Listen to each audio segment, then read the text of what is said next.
భీష్ముడు ప్రోత్సాహాలను దుర్మాడి విజయ స్వాగమ కైవసము గావించుకున్నది. ఇక ఇంద్రప్రస్థము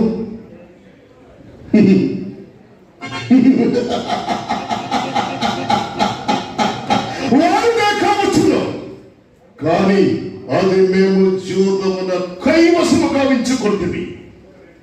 ఇక హస్తినాపురము కురు సామ్రాజ్యమునికే కాదు, భారత ఖండానికి హృదయం వంటిది. ఇప్పుడు చెప్పుడు తండ్రి, వారు ఆశించినవి గ్రామముల సంగ్రామముల సమరము చేయరే, బలము చాలినా.